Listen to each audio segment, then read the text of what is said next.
Bom dia, estou aqui para apresentar o primeiro seminário de História do Direito da FTC. Meu nome é Soraque Rodrigues Vasconcelos, do primeiro semestre do curso de Direito. Com a orientação do professor Fábio Santos, o assunto da nossa apresentação é as leis portuguesas.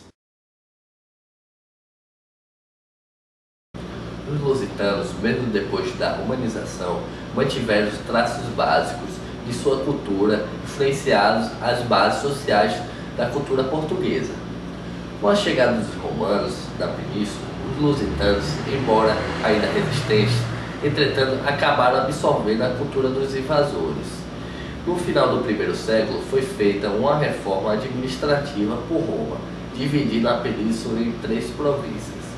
As províncias, para fins judiciais, eram subdivididas em unidades menores que se denominavam conventos.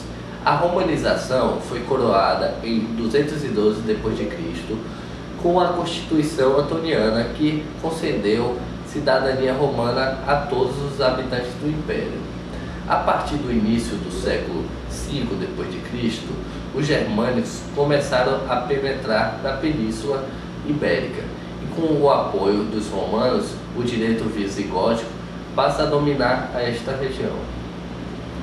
Vamos passar os tópicos agora no slide.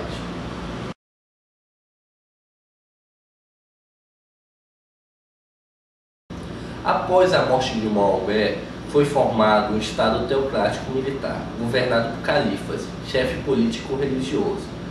Na Península Ibérica, os muçulmanos permaneceram até o século XV, influenciando a cultura da região onde hoje estão Portugal e Espanha.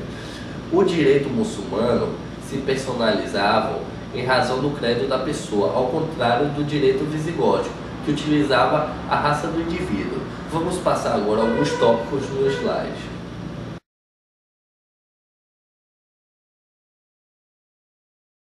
O que é o nascimento de Portugal? As guerras chamadas de Reconquista marcaram todas as organizações do Estado português. Portugal é o primeiro Estado a tornar-se um Estado moderno por manter um exército com dinheiro, advindo de impostos que eram recolhidos em nível nacional.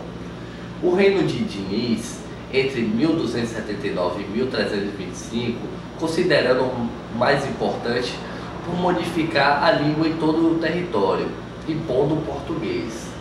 Esse mesmo monarca fez valer em Portugal um documento legal que já vigorava na Espanha, a Lei das 7 Partidas. O início da história codificada do direito português é o início da luta contra o direito privado, que existe em detrimento do direito público. Vamos mostrar alguns tópicos no slide agora.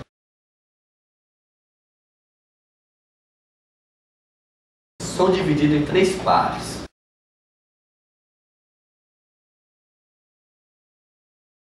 Começam a ser feita no reino de Dom João I, que colocou a dinastia Aves por cerca de 2 séculos no trono português. Um dos objetivos da Revolução de Aves era defender a independência portuguesa, fortalecendo o poder real. A ordenação afrosina são divididas em 5 livros. O primeiro é relativo ao regimento do cargo público. O segundo é sobre o direito eclesiástico. O terceiro diz a respeito ao processo civil. O quarto é de direito civil e o quinto e último aborda o direito penal. A igualdade ou qualquer palavra desse tipo não pode ser levada em consideração na ordenação afrosinas, sendo que vidaus e pessoas comuns são diferenciadas. Vamos passar uns tópicos agora no slide.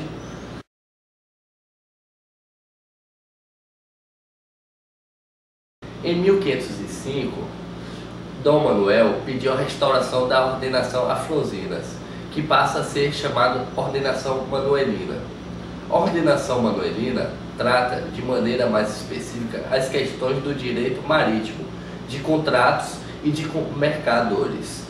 As questões penais muito pouco mudou de uma ordenação para outra. A desigualdade ainda era a mesma.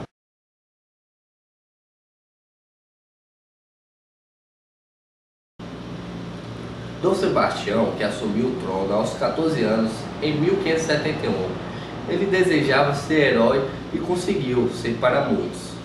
Seu mito chegou a influenciar a Guerra de Canudos.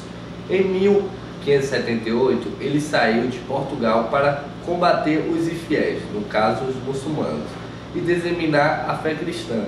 Durante essa batalha, seu corpo nunca foi encontrado.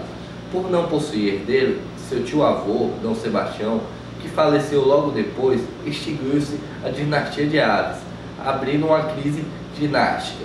Vários candidatos se apresentaram, mas Filipe, o rei da Espanha, conquistou e se tornou o rei de Portugal, também chamado União Ibérica. Com isso, Portugal impediu a união completa com a Espanha, apresentando algumas exigências que denominou ao juramento de Tomar, que agregou alguns pontos. Primeiro ponto, que o comércio colonial de Portugal fosse feito por navios portugueses.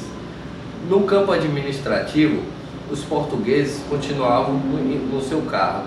Terceiro ponto, as leis e costumes seriam respeitados e seriam mantidas a língua portuguesa como língua oficial. A estrutura judiciária da ordenação filipina é um pouco mais complexa que a das anteriores, e já que esta esteve em vigor em Portugal e no Brasil por tanto tempo. A quantidade de juízes singulares aumentou e proliferaram as funções específicas de cada um. Os tribunais colegiados e do segundo e terceiro grau de jurisdição também seguiam o mesmo caminho.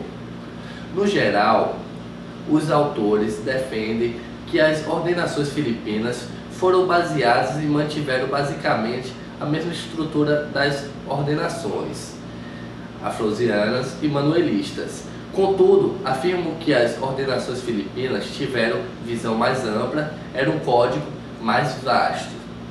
Percebe-se também a influência do Concílio de Trento nas suas disposições, mas a influência eclesiástica nas suas normas não implicam a forte participação da Igreja nas questões puramente judiciárias.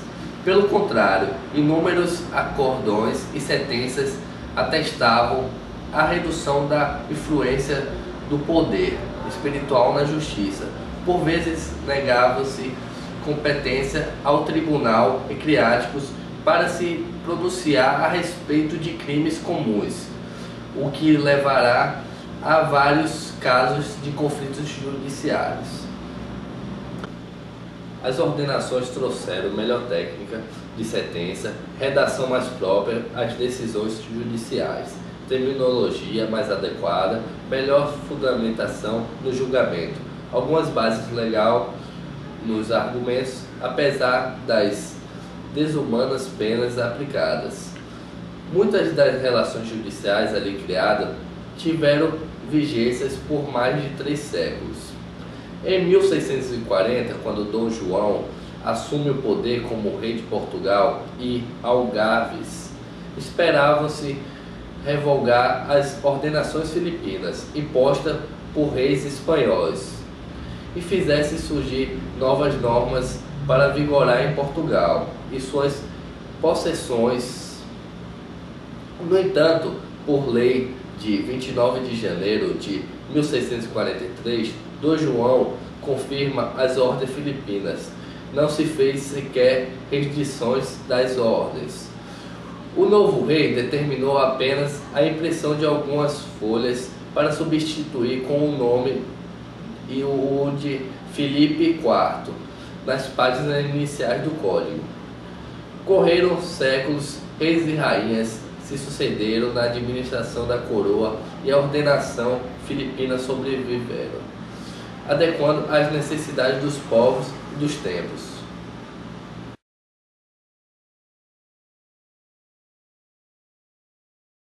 O período pombalino foi marcado pelo iluminismo, servindo para reforçar o absolutismo.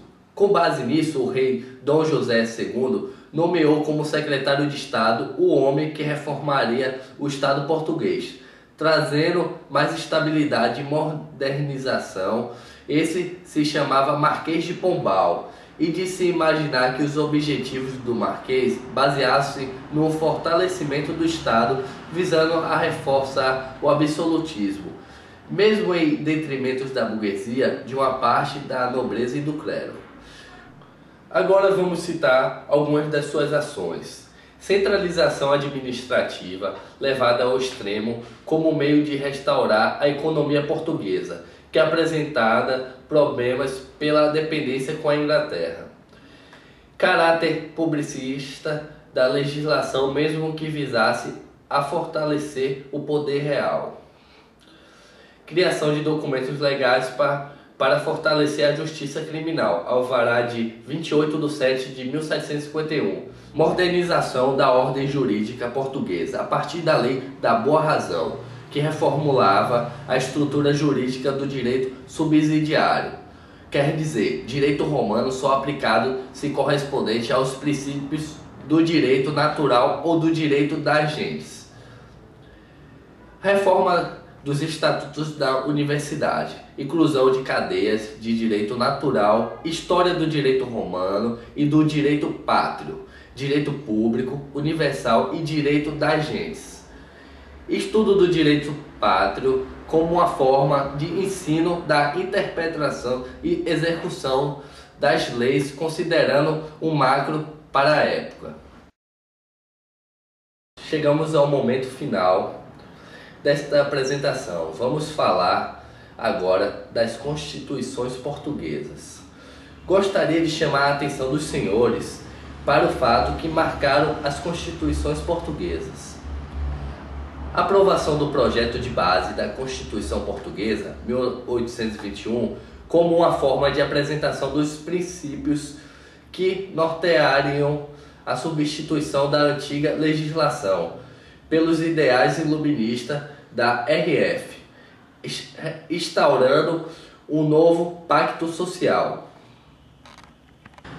A divisão declarada de direito Estados Unidos e França, mas estabelecimento das bases políticas do novo Estado português. Constituição de 1838, triparticipação de poderes, bicameralismo, veto absoluto do rei, descentralização administrativa.